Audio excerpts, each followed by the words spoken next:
Good morning, ladies and gentlemen all around the world. It's Jerome, Coach Jay Henderson from ManifestationMaster.com. Today is May 10th, Monday, right after Mother's Day. Yesterday was Mother's Day. And I want to share a story with you all. I love to share. I'm at a point in my life where I really got some things I want to share. You guys see that apartment right there? One, that's a kitchen. And then the one to the left, two, that's a bedroom. That was my mother's bedroom. This is the back of the apartment building that we lived in when I was in high school. And some crazy things went down in all the apartments that we lived in, essentially, my mom being the way she was. But this is where it all went down, the finale. I'm out in Chicago, that's why I got the Scully and the hoodie on. It's May 10th and it feels like March 1st right now in Chicago. The weather's so up and down. I think that's why I'm even just a tad sick from this up and down weather. I just got back from LA where it's like 75 and sunny every day. So my Chicago blood is acclimating. So I'll stay outside just a little bit. It's not too cold, but I probably will go sit in the car. I drove here just to reflect on this and come share this story. So the day was April 7th, 2009. Unique day because that's my little cousin's birthday. And my little cousin, we grew up together, so we like brothers, you know what I mean? And me and him didn't have brothers. So growing up in the south side of Chicago before we moved out to the burbs later in life, we had to stick together, you know what I mean? Because most other kids have a lot of brothers or a lot of cousins and their families are big. So we really had to stick together and be allies here. So April 7, 2009, I have school. And let me give you a little bit of background. This is my senior year of high school. My cousin is a freshman. We go to school together. It's his birthday. His aunt, his mom, my aunt, was coming up from Chicago to come celebrate his birthday with us. Okay? And this crazy event went down, of course, with my mom. So before I tell you the story, just to give you a little background on it, my senior year of high school, I tore my ACL. All right. It was a tear where I walked off the field. You know what I mean? Kind of like how can you describe it? No, not even like Booby Miles in the movie Friday Night Lights. But my point is, it wasn't like I had to be picked up, carried up. I didn't even need anyone to help me carry myself off the field. I'm just going to sit down. I didn't even need anyone to help me walk off the field, guys. So I walked off the field, but my knee was not stable. It was not at all. I got an interception. I'm running the interception back for a touchdown. And to this day, I sometimes wish I would have just trucked the guy, right? Like just ran straight into him because I would have ran him over. I was running fast and he was a lineman. He was much slower.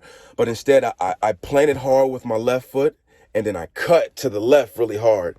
So if you can picture, right, I'm holding the phone so I can't show you with both hands, but my knee, I twisted my knee. Pop. It was a perfect tear of my ACL, no other damage. So the doctor tells me, man, this is a 6 to 8 month recovery. And I'm like, no, doc, like, that's my career. Like, or, this is my high school season, bro. I got the Iowa Hawkeyes in the stands. I've got Michigan, Western Michigan in the stands. U of I's in the stands. Like, no, don't tell me this, doc. He's like, I'm sorry to tell you this, son, but yes, you're gonna need surgery to repair the torn ligament, and it's gonna be a 6 to 8 month recovery. This was in August. I don't remember exactly what day. I didn't end up even getting my surgery until Thanksgiving. I remember it was like the day before Thanksgiving, 2009. So boom, guys, there's my career. The doctor recommended that I just get the surgery and begin healing. But because it was my senior year, I was adamant about finishing my career. So I attempted to play with a brace. It was a very expensive, high-end, like $1,800 knee brace to help stabilize my knee, right? Looking back, that probably wasn't a bright idea, but, I wanted to play college football, and I hadn't committed yet. Get the surgery, November, boom. So now, I'm giving you background on what happened. So now let's fast forward. We have November, right? So then there's December, January, February, March. So that's 4 months and 2 weeks, right? That lands us at April 7th. I come home from school. I know that my aunt's on her way from the city so we can celebrate my cousin's birthday.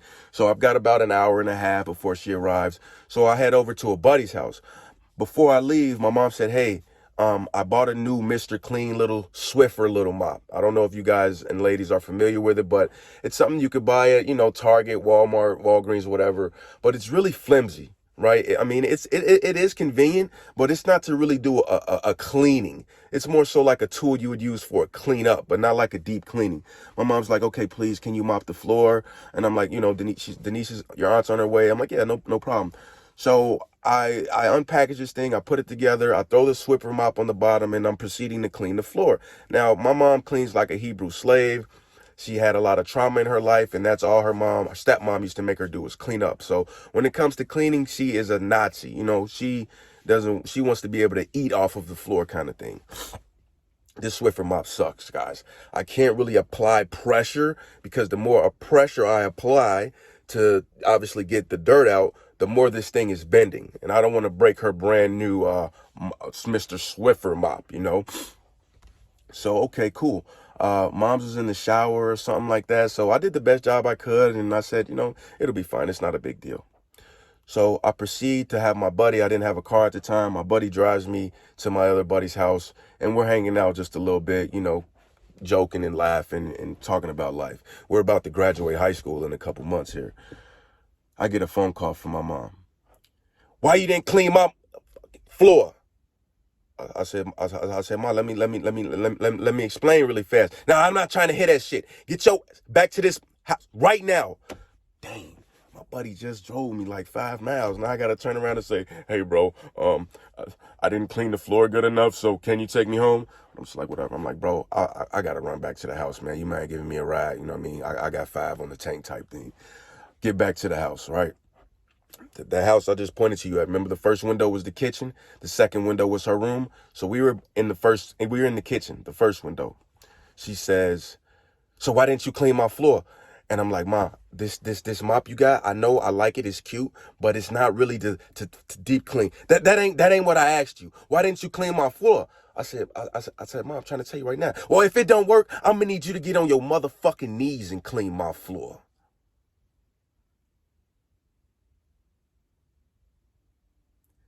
Guys, this is just one story of many, but this one really hit hard for me because I know how my mom is, and I would have gotten on my mother effing knees and cleaned her floor. But guess what? I still can't feel my left knee, okay? I just had a major construction in it, okay? Instead of me just getting the surgery, I went to play on the brace. Once I was playing on the brace, I began to tear cartilage, and that's when it was like, this is not worth it. And even with that brace, my knee was nothing like it was with my real ACL ligament in it. Get on your knees. I can't even feel my knees, lady.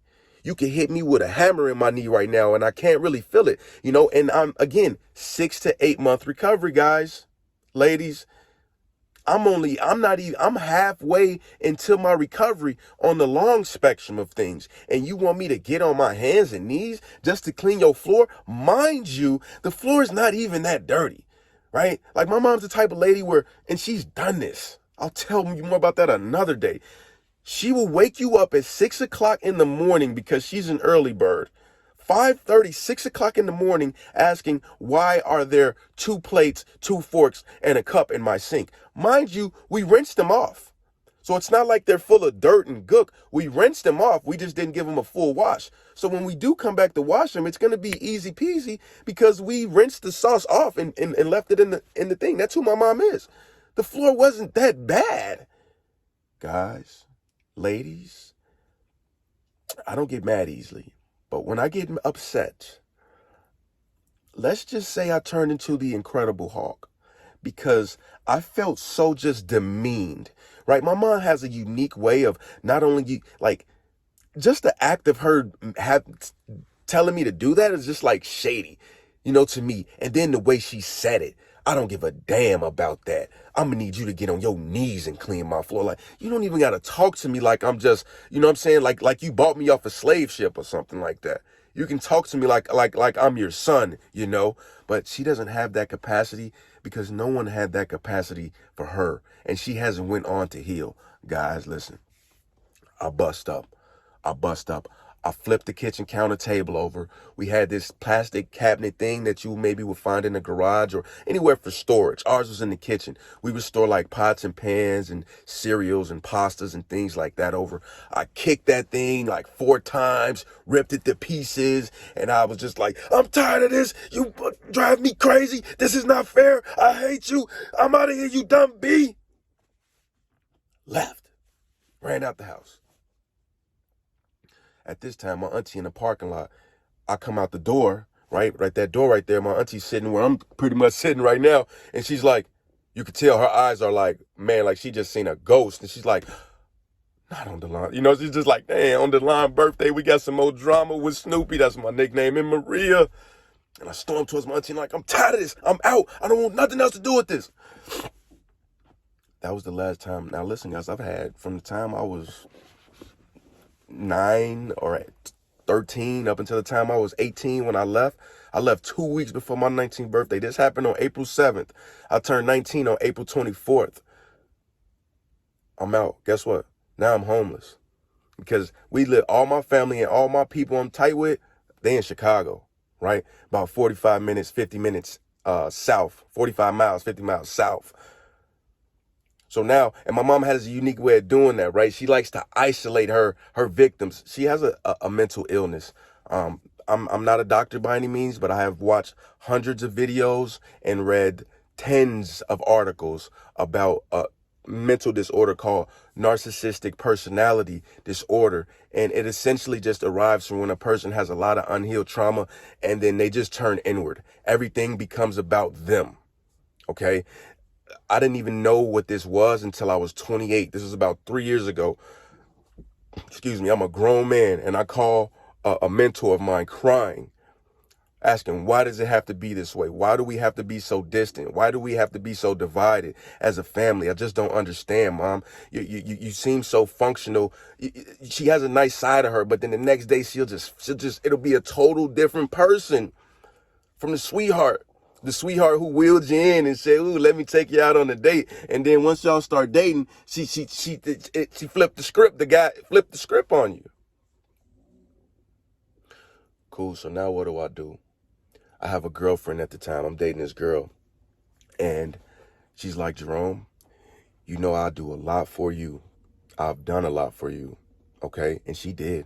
My mother used to put me out that same apartment. Get out for like just the craziest reasons. Like once I got big and of size, she didn't really physically abuse me anymore because I was so big. You know what I mean? Like I was two and a half times my mom's size. So not that I would ever put my hands on her, but yeah, she knew that the days of hitting me in the head with pots and extension cords, those are long gone. You know? So now it's psychological. Get out. She's not giving me no lunch money. She's not letting me get in the house to get fresh clothes so I can still go to school. You know what I mean? My girlfriend, instead of me sleeping in the hallway, using my backpack as my pillow, right? A dirty backpack as my pillow, just gonna make my face break all out. She would sit in the parking lot with me and we would sleep in the car together until about 4 or 5 o'clock in the morning. So that way that would reduce my time of sleeping in a hallway.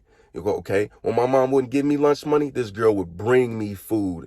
She was a grade ahead of me. So when I was a senior, she was a freshman. She actually even came back from U of I, which was paid for when she was a baby, to go to JUCO, the local community college, to be around and with me. You know, girls are just, when they in love, they be in love, you know, teach us so much about love. But Allie would do all kinds of things for me, right? So Allie say, Jerome, you know I'm down, but I can't help you with this one. You're going to have to go to my mom yourself and ask her, can you live with us until you graduate? Guys, do you know how embarrassing this is? Do you know how shameful this is? Mind you, her parents know who I am. Like, I'm the local high school athlete star. I ran track, indoor and outdoor, fast. And I played football, right? I ran track to support the school athletics and to keep myself in great shape and speed for football. So her parents, Miss O, she know who I am, right? Imagine the football star just in your garage asking you, can he live with you because His mama, he can't live with his mom. Like, okay, where's your mom? Oh, she's at home. She said, oh, okay, well, why are you not at home? She doesn't want me there. So make a long story short, we pull up at Allison's house. Allison asks her mom to come to the garage. Jerome wants to talk to you. Her mom agreed. I go in the garage and I say, Miss O'Halloran, I am so sorry. This is so embarrassing, but can I please live with you to graduate high school? My mom put me out, and me and my mom got into a big fight. I left, and there's no way that I'll ever go back under these circumstances. She will torture me forever because of what just took place. Miss O'Halloran looked at me and she said, Jerome, that's a tall order, but I got to be honest. I would not feel right with God if I told you no. Oh, thank you, God. This is embarrassing, but I don't really have any other options. She said, let me just run this by my husband. I'm pretty sure everything will be fine, but I am in a marriage, so I want to make sure he knows. I said, okay, thank you, Miss O'Halloran. So that worked out. I was able to live with them, and they treated me well. Her mom would buy me home and then pizzas, put them in the fridge, and, buy me, like literally, like, took care of me in terms of the house situation. Let me stay there with their daughter. You hear me? I got to stay in an extra bedroom that used to be her sister's, who was an adult and had moved out at this point. So the next day, I need to get my stuff out my mom's house. So I'll wait till I know she's at work and I go back. Guess what's on the counter when I get back, ladies and gentlemen? New locks. New locks. I looked at the new locks and I said, boy, she is a fool, because little do she know, I have no intentions on coming back. But look how she thinking. Oh, he gonna leave? I'm about to graduate high school in 2 months. She not proud. I'm about to graduate high school in 2 months. She not like, come on, we made it this far. All the days that I went without when you didn't have nothing, mama, and I didn't complain, mama. All the times you used to tell me, pull up your pants, because you thought I was sagging, but really, my pants was too short. I just didn't say nothing to you because I know you didn't have the money to buy me new ones. So now I'm compromising with you, mama.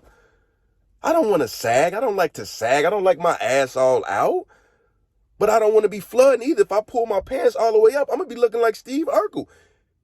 And you sent me to school in the south side of Chicago. So what you think them boys gonna do to me when I show up and my pants leg is 4-6 inches above where it's supposed to be? My socks showing, mama. I rode for you. Unknowingly too. Like, the things you were doing were so inappropriate. So anyway, let me not digress. I say, wow, she gonna change her locks. I laughed. I said, you ain't gotta change the locks. To myself, I said, you can go ahead and take that back to Ace Hardware and get your money back. I got all my stuff up out of there, and I left the keys on the counter. Guys, on that day, and I'm about to get into it, I lost my identity. As if my identity wasn't already flawed because of who she was. Now, this heavy sense of loneliness came over me, and a lot of it was subconscious, because now I'm on my own in this world. You know what I mean? Like, I'm literally living with my girlfriend's parents. So I'll tell you another funny story about this story, right? If you guys look up Hoffman Estates, Illinois, triple murder, at the same time, there was a young man in the same situation as I, right? How ironic. He's living with his girlfriend and her parents. Something happens and this kid spazzes out, y'all. Spazzes out. With a knife, he kills the mom, the dad, he kills the grandma, the dad, attempted to kill the mom, and attempted to kill the girlfriend. So 2 people died and 2 people are injured.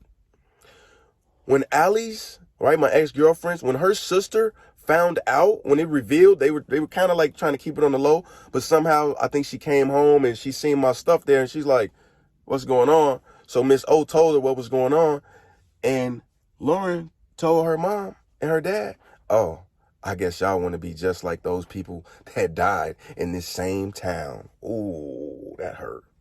Because I would never bring that type of pain to anybody. But Lauren, I mean, it did look exactly the same, but wow. The embarrassment, the shame, the loneliness. I lost a big piece of who I was. I'm not a football player anymore. Like, I mean, I could still try to play, but guys, my knee wasn't the same. And mentally, I wasn't the same trying to do what I used to do on a knee that had a reconstruction. It was different. You know what I mean? Much love to those professional and collegiate athletes who bounce back from those major injuries, man. I salute to that. That takes a lot of work and dedication and mental toughness, you know, to get back out there and continue your craft. So I'm not a football player anymore. I don't want to go to college because I don't want to pick up a $50,000 plus tab to go and then get out of school. I'm not about to go for extended education. I'm just going to take my BA and go into the workforce. What are you going to make? 40, 50 grand, 40 grand? Unless you take a sales position. I could take a sales position right now. I don't need a BA to do that.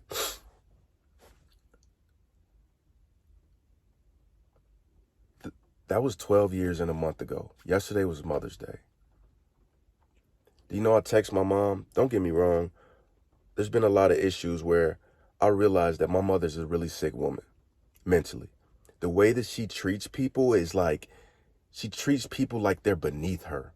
You know, this personality disorder, it's not a joke, guys. Like, I'm on YouTube, I'm watching the videos, and even when the videos are extremely insightful, you know, it'd be even more insightful, the comments. Whew, there are a lot of people experiencing this kind of trauma. And I'm not trying to say misery loves company, but then you realize, like, you're not alone in this walk.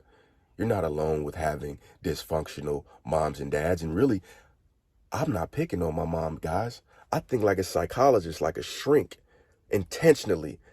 That's why it's really time to heal. That's what this video is about. But ever since that 12 years, Mother's Day has been the saddest day of the year for me. Mind you, guys, December 2018, day after Christmas, my father committed suicide.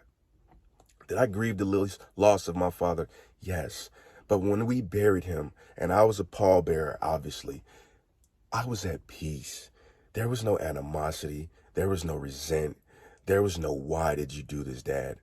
I knew that he had to be in a very low place to do that. If anything, I didn't blame myself, but I said, you see why it's important to maybe put yourself in a position in life where when people need you, especially people that are close to you, maybe you could reach out and support them. Having some allies. I couldn't do that with my mom until 12 years later. That happened a week before I turned 19, 2 weeks before I turned 19. I've been 31 for 2 weeks now, April 24th. Today is May 10th. Saturday. Anyway, you guys get the point. Saturday was 2 weeks. So it's been 2 weeks and 2 days since I turned 31. And I'm just at this place where it's like, dude, love her, forgive her. Reverend King said, I choose love because hate is too great an emotion to bear. And it's true.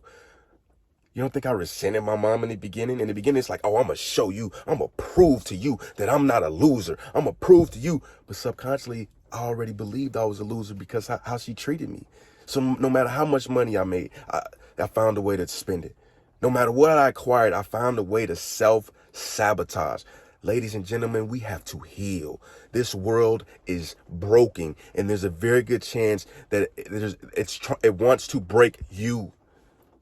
12 years broken, y'all. And not only that, I didn't know, like I said, I didn't even know I always thought it was me. Why wasn't I good enough, Mom? What more could I have done to be appreciated, to be loved and nurtured and comforted and protected and supported by you, my mother? But guess what? My mom's mother was murdered when she was 7. My grandfather, being a Haitian immigrant, he has 3 girls and 1 boy. He doesn't know what to do. He remarries to get some help, and he remarries a crazy lady who's tricking him while she's beating his kids. I always wonder, like, how did Grandpa not know that something wasn't right?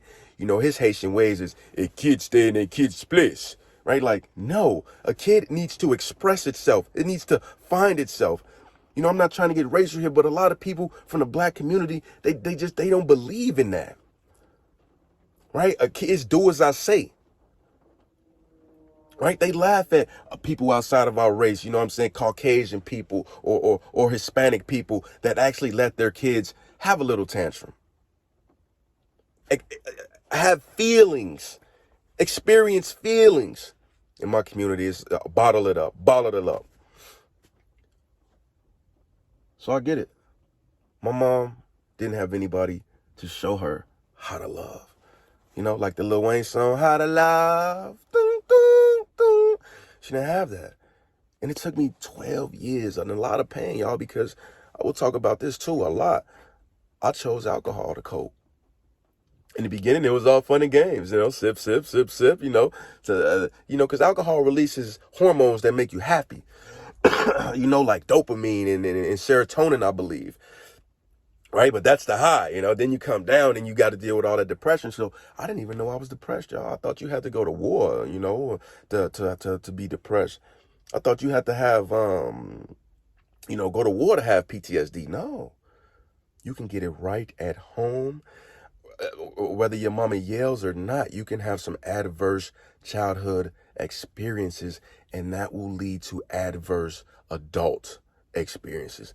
Guys, I had enough. I really have to go. I lost my identity. I didn't know who I was in the world. So now I'm hanging out with my boys who really ain't no good. They like to gamble. They like to smoke. They like to drink. They like to sell weed. Right? Oh man, y'all need some weed. Oh, okay, man.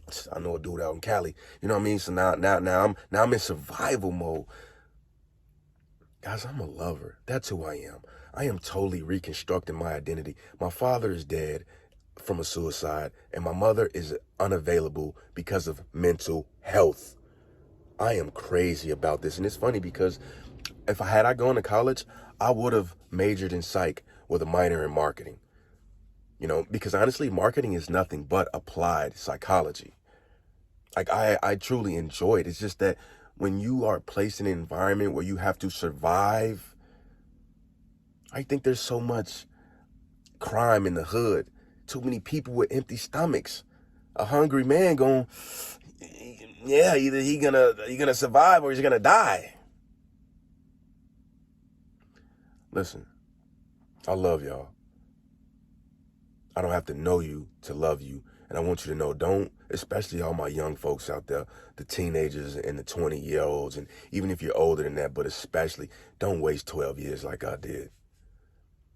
Don't run through relationships with amazing people, but you don't get your stuff together. I mean, I'm looking back on my past relationship with my high school sweetheart. So shit, I still love her to this day from a distance. And I had a lot of my mother's qualities, a lot. It's learned behavior. Just who you think she learned it from? She learned it from her evil stepmom. I mean, this lady used to beat the hell out of my grandfather's 4 kids, but she barely laid a finger on her son. If anything, her son used to get aggressive with her. Guys, I'm at a huge transition in my life. I'm 31 years old. I'm single. When I was in a relationship, I used to think like, man, maybe I committed too early, being with my high school sweetheart. Maybe I should explore the waters, But now that I've been single for a while now, almost like a year, I'm like, I don't think I want to be single forever. You know what I mean? And at my age, casual sex don't, we all human. We might get in the moment and be a little horny, you know what I mean? But overall, casual sex with a random girl just to hook up and like, not really my thing. You know what I'm saying? Like, I want to know you. I want to cuddle with you. I don't just want to bang, bang, bang, and can you go home? You know what I'm saying? Or bang, bang, bang, and then I leave you at the hotel by yourself. Not my thing. I'm way more interested in connection. So you guys, closing in on about 30 minutes on this video. And again, this is my last Mother's Day with a broken heart. And it's because I'm going to go heal. I have nothing but empathy, nothing but compassion, and nothing but mad love for my mom. But she's sick. I texted her yesterday. I mean, I'm not giving you guys all the background. I kind of cut her out of my life last September because it was evident that she's not changing. Even when she wants to change, she can't help herself, and she knows it. She needs some medical help, you know what I mean? And not just medicine, like some people to go really unravel and heal like I'm gonna do. And these videos are a big part of it.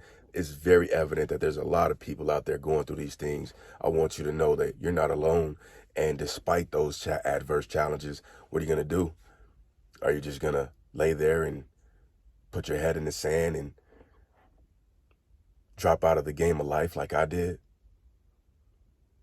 I was hurting, guys, ladies.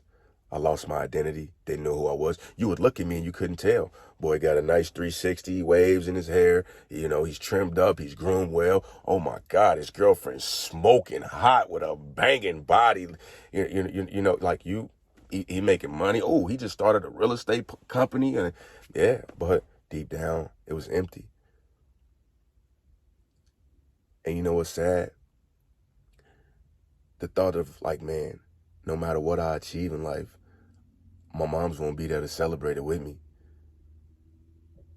You know, imagine you win something very special to you, a Super Bowl or a chess match, or even you find your wife, and you can't even enjoy that with somebody who you wanted to be the most important person in your life outside of God, your mom. Even when I'm married, I would want to be close to my mom. You feel me? Like Mom Deuce, that's man, you call moms for everything. Man, Mom, I got this little sore, this little cough, or what do you think about this? Or, you know, man, Mom, I'm going through this. Nah. So I just wanted to share that with you all to know it's time to do the work, to heal. Understand what I'm saying? I have so many books. I try not to overwhelm myself because it can get easy to do that. Right? Check out this book I'm reading. Powerful.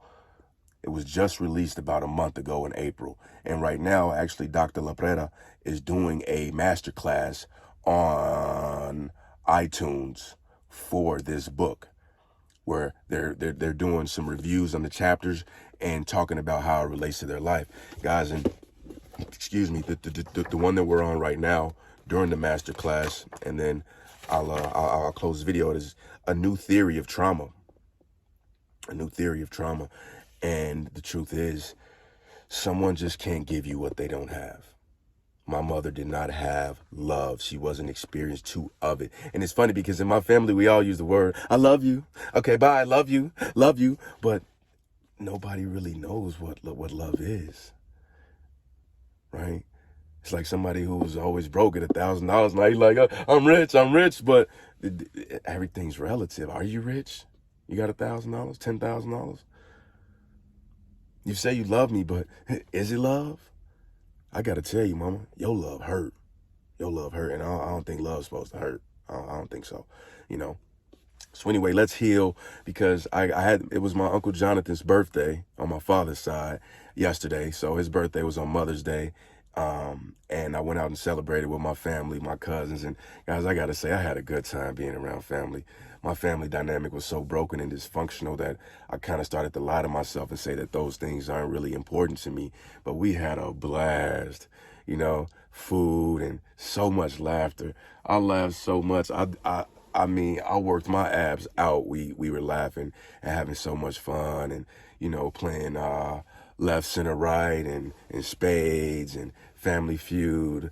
So I know I want to heal. I don't want to be like my mom by any means, you know. And at a young age, I'll never be like her. I'll never be like her. I'm going to be different. It's hard to be different when you don't know what you don't know. You just got to understand how the mind works. The conscious mind is only 5% of what's really, really going on. The other 95% is subconscious, meaning they're automatic programs that for you to change, you really got to dig deep and you really got to want it. I don't want to get another girlfriend and break her heart the way my mama did me. I'm a lover. I'm a sweetheart, man. When I walk in the room, it's like standing next to the Pacific, any ocean. I'm serene. But I spent the last 12 years of my life in this state of survival. Then you add drugs like alcohol to the mix, and whoa, Max would always tell me, like, babe, I love who you are. And when you drink alcohol, I don't know where you go. But whoever comes out, it's not cool. It's not cool. And in the beginning, you know, she was gentle with it. And the more I continued to use over those 12 years, the higher my tolerance got, the more I would drink. You know, I mean, it just gets bad when you have to drink so much just to get a little high. Right?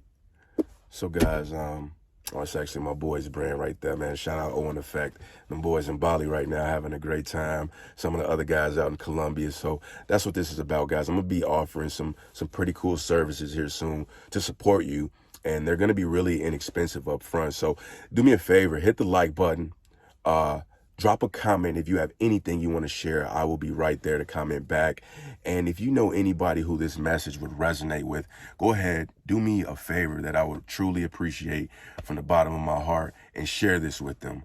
All right. So again, Jerome, Coach Jay Henderson from manifestationmaster.com. I'm signing out. Remember, before you go manifest in the world, let's go manifest within. I did that backwards.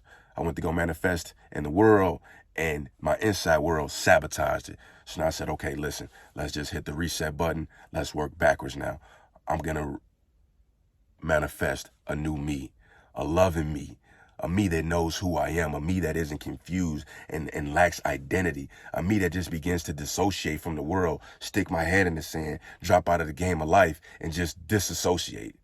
Because I don't know how to process this trauma. But listen, I'm still young. I'm 31, and given the circumstances, I'm in position. I'm in position. So I want to bring you all along for that journey. I love y'all. Much love. Remember, like if you like, comment if you want to communicate, and share if you know anybody that this message would resonate with. Much love, y'all. Later.